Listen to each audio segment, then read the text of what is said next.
Знаете ли вы, кто и когда придумал отмечать 8 марта? Нет. Нет. Ой, нет. Нет. Не знаю. Ой, ребята, извините, но не помню. Нет, не знаю. Наверное, мужчины. Нет, я не буду вам врать, я не знаю. Ну, вы что, это очень давно. Но не помню кто и не помню когда. Мне кажется, женщины, наверное. Ой, без понятия. Россияне. Когда не знаю. Это же чисто российский праздник, значит, россияне. Франция. Почему?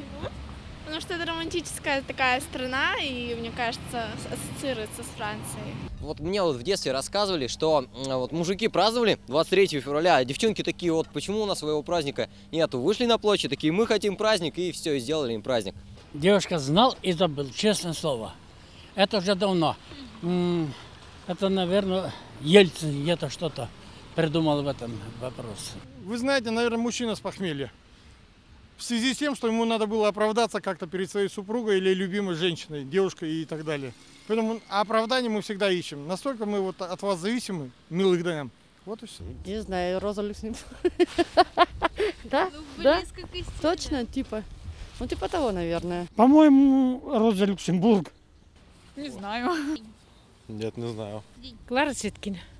Ой, это было там в Америке, кажется, да? Это там что-то эти женщины там это что-то там бастовали, что-то такое, да? Честно, парижские проститутки. Я угадал? Я знаю, я историк. Женщины боролись, падшие женщины в парижских борделях боролись за свои политические права. В итоге они добились. И это день 8 марта. Спасибо. Честно говоря, сейчас даже не вспомню. Но, по крайней мере, праздник остается праздником, и от этого очень приятно. Путаюсь, но поздравить могу женщин. Есть женщины в русских селениях, и в Коме они есть.